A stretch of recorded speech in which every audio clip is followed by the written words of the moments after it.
উট একমাত্র প্রাণী পানি পান করার পর সবটা খাইয়া হজম করে না, তার লাঞ্চের কাছে আলাদা একটা চেম্বার আছে, ওই চেম্বারে কিছুটা পানি সেখানে সে রিজার্ভ রাখে। গেল 1 নম্বর। 2 নম্বরে পাওয়া গেল অক্সিজেন। প্রাণী জগৎ বাতাস থেকে অক্সিজেন গ্রহণ করে আর কার্বন ডাই অক্সাইড করে এটাকে বের করে দেয়।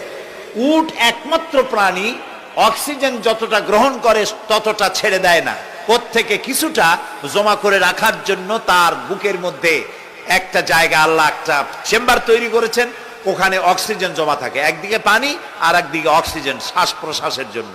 কারণ কি? কারণ হলো মরুভূমিতে বালুর ঝড় হয়, যাকে আরবিতে বলা হয় সাইমুম, বালুর ঝড়।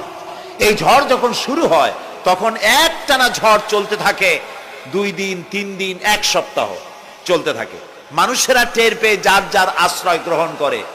উট তো মরুভূমিতে চড়ে বেড়ায়, সে এইটাকে পালাবে কোথায়? সে বাঁচবে কি করে মরুঝড়ের মধ্যে? বালির ঝড়, বৃষ্টির মতো বালি পড়ে গাড়ি ডুবে যায়, পাহাড় ডুবে যায়, এই অবস্থা হয়ে যায়। উট বাঁচবে কি করে?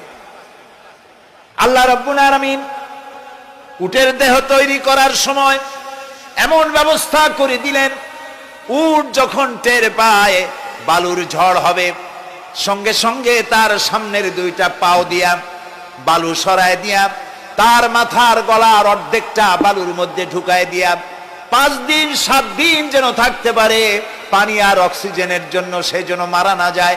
এর জন্য আল্লাহ রাব্বুল আলামিন তার বুকের মধ্যে পানি আর অক্সিজেন রাখার ব্যবস্থা করেছেন।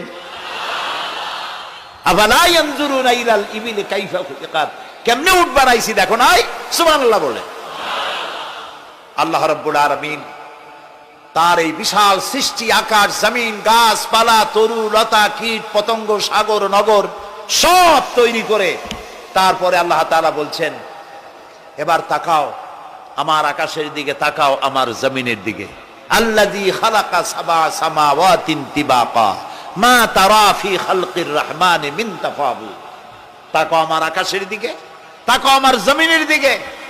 আল্লাহর নাম আল্লাহ, বলেন তো। আল্লাহ নয় কিন্তু, আল্লাহ হচ্ছে অশুদ্ধ, শুদ্ধ হচ্ছে আল্লাহ। বলার সময় মুখটা গোল হয়ে যাবে। বলেন তো, সবাই উচ্চারণ করেন আল্লাহ, আবার বলেন আল্লাহ, আবার বলেন আল্লাহ। সুবহানাল্লাহ, কি মধুর নাম, কি মজার নাম।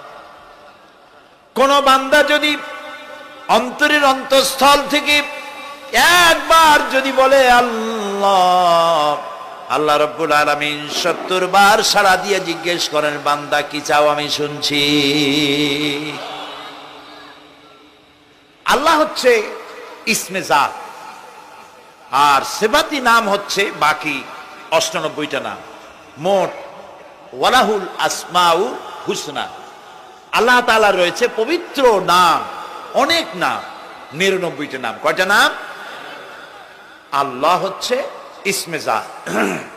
এই যে আমরা অনেক সময় খোদা বলি, খোদার কসম, খোদার কিরা, খোদা হাফেজ বলি না আমরা? এই খোদা শব্দ যতটা সম্ভব এই শব্দ উচ্চারণ থেকে বিরত থাকা উচিত, কারণ আল্লাহর 99 নামের মধ্যে খোদা বলে কোনো শব্দ নাই। কেউ যদি 10 লক্ষ বার খোদা বলে, একবার আল্লাহ বলার সমান হবে না, হবে না। কেমন খোদা বলে আল্লাহ নিজের নামকে পরিচিত করেন নাই। আল্লাহর নাম হচ্ছে আল্লাহ। আল্লাহর নাম কি? তো একবার আমার প্রোগ্রাম হলো ক্যালিফোর্নিয়া, লস অ্যাঞ্জেলেস। এখানে আমার 3 দিন প্রোগ্রাম। তারা একটা দিন আমাকে রাখলো সাইট সিন দেখার জন্য। আমাকে নিয়ে গেল লস অ্যাঞ্জেলেস থেকে সেন ডিয়েগো। সেন ডিয়েগো হচ্ছে প্যাসিফিক ওশানের পাশে। এইখানে আছে সি ওয়ার্ল্ড, অর্থাৎ সমুদ্রের মধ্যে যা কিছু আছে তা তারা সেখানে উঠায় রাখছে। বিশাল জায়গা, দেখতে অন্তত 4 দিন লাগে পুরা এলাকা দেখতে। তা আমার হাতে সময় 5 ঘন্টা, 5 ঘন্টা আমাকে দেখতে হবে। আমি বললাম গুরুত্বপূর্ণ জিনিসগুলি আমার দেখাও। তো নিয়ে গেল।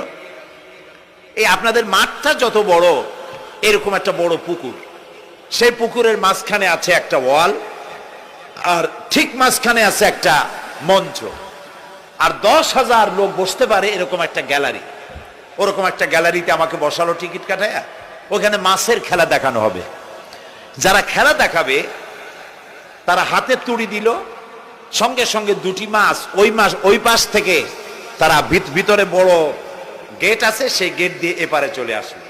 আমি লক্ষ্য করলাম খেলা যারা দেখাবে তাদের মুখের কথা, বাঁশির আওয়াজ, হাতের ইঙ্গিত মাছে বোঝে। মাছটার বুকটা সাদা, একদম সাদা, আর পেছনের দিকটা কালো। যখন উঁচু হয় তখন মনে হয় কোনো সৌদি প্রিন্স হবে, কালো কাপড় গায়ে দেয় সাদা জামার উপরে, ঠিক ওরকম মনে হয়। তো যারা খেলা দেখাবে তারা এভাবে হাতে তালি দিল, মাছেও তার দুটি পাখা নিয়ে হাতে তালি দিল, ওয়েলকাম করলো দর্শকদেরকে। অনেকগুলি খেলা দেখালো এই মা, সাহায্য পাওয়ার জন্য কে? আল্লাহ চান আপনার ইমানটা খালেস হোক। আল্লাহ তাআলা এটা বরদাস্ত করতে পারেন না যে মানুষ কারো কাছে গিয়া আরেকজনের কাছে গিয়ে নথি স্বীকার করুক, আল্লাহ সহ্য করেন না। ইন্না শিরকা লাযুলমুন আযীম, শিরক হচ্ছে মস্ত বড় জুলম, অত্যাচার। আল্লাহ সব থেকে অপছন্দ করেন কোন গুনাহ বলেন? শিরক। আল্লাহ সহ্যই করেন না। কেন করেন না?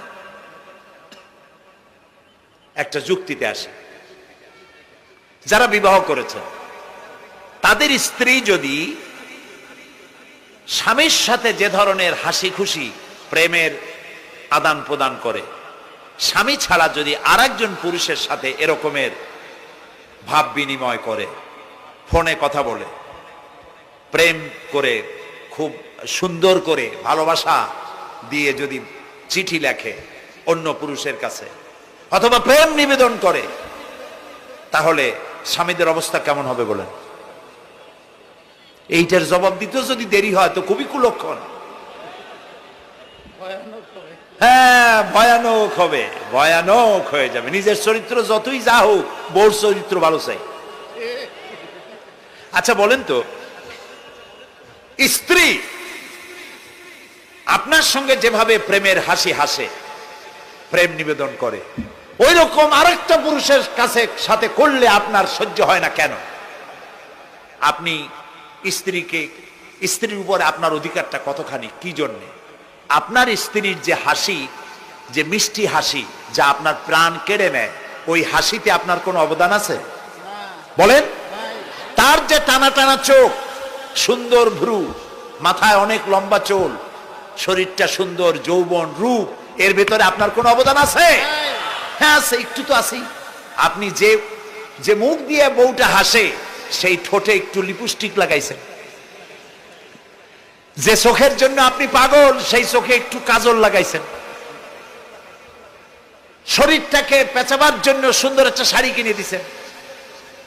একটা শাড়ি দিয়ে, একটু লিপস্টিক কিনে দিয়ে, চুলের একটা ক্লিপ কিনে দিয়ে, একটা ভালো শাড়ি কিনে দিয়া আল্লাহর কাছে দুইটা বৈধ জিনিস অত্যন্ত ঘৃণিত। কয়টা? একটা হলো তালাক, আর একটা হলো ভিক্ষাবৃত্তি, মানুষের কাছে চাওয়া। আল্লাহ পছন্দ করেন না। তো ভিক্ষুক ঘুরতেছে, একটা লোক বলল, মিয়া তোমার তো সারা জীবনই খরচ করতে দেখি। খরচ করবো না, করবো কি? যার কাছে যাই সে দেয় 4 আনা 2 আনা 1 টাকা, এর বেশি তো দেয় না। তাই দিয়ে আমি কেমনে বড় লোক হব?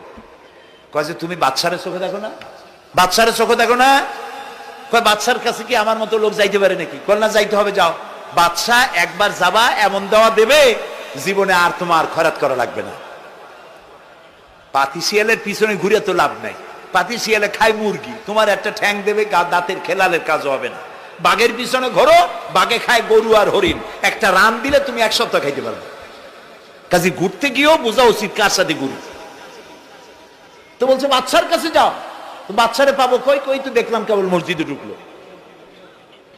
তারপরে ফকির গিয়ে দাঁড়ায় আছে বারান্দায়, দেখে যে উনি বাদশা ভেতরে বসে হাত তুলে আছে ভাবে, আর চোখ দিয়ে পানি পড়ে দাড়ি ভিজে ভিজে পড়তেছে। নামাজ শেষ করে, মোনাজাত শেষ করে বাদশা বেরিয়েছেন। কোন বাদশা? শাহজাহান। বাইরে আসার পর ফকির বলল, আসসালামু আলাইকুম বলে ফকির রওনা করছে। বাদশা বলে, দাঁড়াও, তুমি যে রওনা করলা, তোমার তো ভিক্ষুক মনে হয়, আর লোকেরা যারা ভিক্ষুক না তারাও তো আমার কাছে চায়, আর তুমি তো ভিক্ষুক, চাইলে না কেন কিছু? ভিক্ষুক বলে, জাহাপানা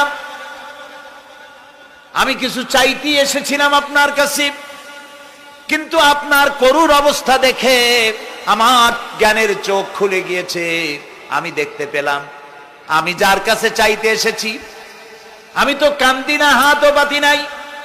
যার কাছে চাইতে আসতাম দিল্লির সম্রাট, আবার কোন সম্রাটের কাছে হাত পেতে ভিক্ষুকের মতো কি জানি চায়, আর চোখ দিয়া পানি পড়ে দাড়ি ভিজে ভিজে পড়ছে। আমার জ্ঞানের চোখ খুলে গেছে, দুনিয়ার বাদশার কাছে আর চাইবো না। বাদশা কান্দে যে বাদশার কাছে, তার কাছেই চাইবো। প্রিয় ভাই সব, এই জন্যে জিহেন সাফ করে ফেলুন। দুনিয়ার কোন মানুষের জন্য, মানুষের কাছে নয়, কোন কবরে নয়, কোন কারো কাছে নয়, আল্লাহ তাআলার কাছেই আমরা নামাজের মধ্যে ঘোষণা করেছি, ইয়াকা না'বুদু ওয়া ইয়াকা নাস্তাঈন। আল্লাহ তাআলা, তোমার একমাত্র ইবাদত করি, তোমার কাছেই সাহায্য চাই। কাজেই সাহায্য আল্লাহর কাছে। কার কাছে চাইবো বলে? আল্লাহ আমাদের ঈমান পোক্ত করে দিন। আমরা বলি আমিন, আমরা বলি আমিন। অসুখ বিসুখ হইলে পরে ধৈর্য ধরবেন। অনেক মানুষ আছে জ্বর হইলে কয় যে এত নামাজ পড়ি খালি জ্বর আমারই হয়, এত রোজা রাখি, ভালো ভালো কাম করি, আমার ছেলের অসুখ মোটে সারিয়ে না। এই জাতীয় কথা বলবেন না। মুমিনের পায়ে যদি কাঁটাও ফোটে, সওয়াব থেকে খালি নাই। ধৈর্য ধরতে হবে। কাঁটা ফুটছে, বলেন ইন্না লিল্লাহ। আজাবান লিল মুমিন, মুমিনের জন্য বড়ই আশ্চর্য ব্যাপার, বিপদ হইলেও শুকর আদায় করে, আর সুখে থাকলেও শুকর আদায় করে। সুবহানাল্লাহ বিহামদি। বিপদ আসলে সে বলে ইন্না লিল্লাহি, বলেন ইন্না লিল্লাহি ওয়া ইন্না ইলাইহি রাজিউন। আর যখন শান্তি আসে বলে আলহামদুলিল্লাহ। দুই অবস্থায় তার জন্য নিয়ামত আল্লাহর তরফ থেকে সে পায়, আলহামদুলিল্লাহ। প্রিয় ভাই সব, তো আল্লাহর উপর ঈমান আনার জন্য কয়টা শর্ত বলছি না? এই যে প্যাচ লেগে গেছে, কয় যে তিনটা। আল্লাহর উপর ঈমান আনার জন্য শর্ত কয়টা? চারটা। চারটার বলছি কয়টা? দুইটা। আরেকটা হচ্ছে আল্লাহর কুদরত, এ বিশ্বাস করা। আল্লাহর কুদরত মানে শক্তি। আল্লাহর কিসে বিশ্বাস করবেন বলেন জোরে? শক্তি। আকাশ এবং জমিনে শক্তিশালী কে? কিন্তু আমার দেশের জনগণ, কিছু কিছু রাজনীতিবিদরা বলে জনগণই নাকি সকল ক্ষমতার, সকল শক্তির উৎস। কি পাগল! তুমি ক্ষমতার উৎস? নাকের মধ্যে ময়লা, দাঁতে ছাতা, পেটের মধ্যে দুর্গন্ধ ভরা, ক্ষমতার উৎস। আশ্চর্য কথা। এই যে ক্ষমতার উৎস, হাজার হাজার লোক এখানে বসা, দুইটা ভাউয়া ব্যাংক যদি দুই কোণা দিয়ে ঢোকে, ভাউয়া ব্যাংক চেনেন? বিগ সাইজের ব্যাংক, দুইটা যদি দুই দিক দিয়ে ঢোকে লাফাইতে লাফাইতে, সামনে যারা আছে এমনি লাফাবে। অন্তত টঙ্গী তামিরুল মিল্লাত মাদ্রাসা ছাড়াইয়া তারপরে ফিরে তাকায় বলবে, ভাই আমরা দৌড়াই কেন? ব্যাংকের সামনে অসহায়, বল্লা ভীমরুলের সামনে অসহায়, সাপের সামনে, বিচ্ছুর সামনে অসহায়। তারা কয় সকল ক্ষমতার উৎস জনগণ। কপাল পোড়া। ক্ষমতার উৎস জনগণ নয়। এটা কোরআনের সাথে কন্ট্রাডিকশন হয় এ কথায়। আল্লাহ বলেছেন আন্নাল কুওয়াতা লিল্লাহি জামিয়া। সকল ক্ষমতার উৎস কে? চিল্লায় বলো। ক্ষমতা কি দেখছেন? মাত্র 1.5 মিনিট। কয় মিনিট? মাত্র 1.5 মিনিট। আল্লাহ বলেছেন কোন, সাথে সাথে তামিলনাড়ু, মালয়েশিয়া, ইন্দোনেশিয়া, থাইল্যান্ড, মালদ্বীপ, শ্রীলঙ্কা 2 লক্ষ লোক শেষ, 1 লক্ষের খোঁজ নাই। সমুদ্রের পানি 33 ফিট উঁচু হয়ে এসছে। সুবহানাল্লাহ কই দিচ্ছে করে না? বিজ্ঞানীরা বলেছেন ভারত মহাসাগরের তলদেশে ফাটল ধরেছে, ওর কয়েক কিলোমিটার নিচে ভূমিকম্পের উৎপত্তি হয়েছে। ভারত মহাসাগরের পানি 3 হাত না 4 হাত, কত কিলোমিটার আল্লাহ জানে। এই কয়েক কিলোমিটার নিচে যে মাটি, সেই মাটিরও কয়েক কিলোমিটার নিচে ভূমিকম্পের উৎপত্তি। জিন্দাকে মারতে পারেন, মরুভূমিতে ফুল ফুটাতে পারেন। সুবহানাল্লাহ। যা খুশি তাই করতে পারে। এই শক্তি সহকারে আল্লাহকে বিশ্বাস করতে হবে। চতুর্থ নম্বরে আল্লাহর হুকুম এবং হাকাম, আদেশ নিষেধ। আমি আল্লাহরে বিশ্বাস করি, এই কথার কোনো দাম নাই যদি তার আদেশ না মানি, এই কথার কোনো দাম নাই যদি তার নিষেধকে আমি আমার জীবনে প্রত্যাহার না করে চলতে পারি। মুসলমান বলে দাবি করার কোনো মূল্য নেই। একদিকে নামাজ পড়ি, আর একদিকে ওজনে কম দেয়, খাদ্যে ভেজাল দেয়, বেপরদা করি, মিথ্যা কথা বলা হয়, ওজনে কম দেয়, খাদ্যে ভেজাল দেয়, জমিনের আইল ঠালে আমানতের খেয়ানত করে, আল্লাহর হুকুম মানা হলো না, রসুলের আদেশ মানা হলো না। আল্লাহর উপর ঈমান আনার জন্য চতুর্থ শর্ত হচ্ছে আল্লাহ যা বলেছেন মাথা নত করে মেনে নিতে হবে। প্রিয় ভাই সব, পৃথিবীর 48টি মুসলিম দেশ কাদিয়ানীদেরকে নন মুসলিম মাইনরিটি হিসেবে ঘোষণা দিয়েছে রাষ্ট্রীয়ভাবে। সৌদি গভর্নমেন্ট আইন পাশ করেছে, কিয়ামত পর্যন্ত কাদিয়ানীরা মক্কা মদিনায় প্রবেশ করতে পারবে না। বিগত 100 বছরের ভিতরে কোনো কাদিয়ানী মক্কা মদিনায় ঢুকতে পারে নাই। আজকে বাংলাদেশে খতমে নবুয়তের আন্দোলন নতুন কিছু নয়, দীর্ঘদিন থেকে এই উপমহাদেশে খতমে নবুয়তের আন্দোলন চলছে। এই আন্দোলন চলবে যতদিন পর্যন্ত সরকারের পক্ষ থেকে তাদেরকে নন মুসলিম মাইনরিটি ঘোষণা না করা হচ্ছে, আন্দোলন চলবেই। লক্ষ লক্ষ মানুষ চলে গেছে, সবার একই ড্রেস, একই গন্তব্য, একই স্লোগান, লাব্বাইক আল্লাহুম্মা লাব্বাইক। সব মানুষ চলে গেল।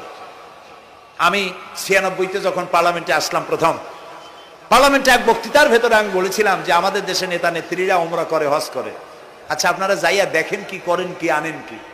যাইয়া একটু তোয়াব করিয়া আসার সময় আতর আর পাথর, সুরমার খুরমা পকেট ভরে নিয়ে আসেন, কিন্তু চোখে দেখেন না। আল্লাহ তাআলা বলছেন, আওয়ালাম ইয়ারাউ আন্না জাআলনা হারামান আমিনান। তোমরা কি দেখতে পাও না আমার এই হারামকে আমি কিভাবে নিরাপত্তার শহর বানিয়েছি? সুবহানাল্লাহ। রাত 2:30-3টার সময় চাঁদের মতো সুন্দরী যুবতী মেয়ে একাকিনী, কোনো পুরুষ সঙ্গী ছাড়া, নিজের ডেরা, নিজের তাবু ফেলে কাবা শরীফের ভিতরে এসে গেল। লক্ষ লক্ষ পুরুষের মধ্য দিয়ে আল্লাহর ঘর তওয়াফ করলো, তাহাজ্জুদের নামাজ আদায় করলো, এরপরে দোয়া দুরুদ করে কান্নাকাটি করে মেয়ে লোকটি একাকী লক্ষ লক্ষ মানুষের মধ্য দিয়ে নিজের ঘরে ফিরে গেল। কোন পুরুষের একবার তার চেহারার দিকে নজর পড়েছে তো দ্বিতীয়বার তার রূপ উপভোগ করার মতো সাহস কারো মনের মধ্যে জাগে না।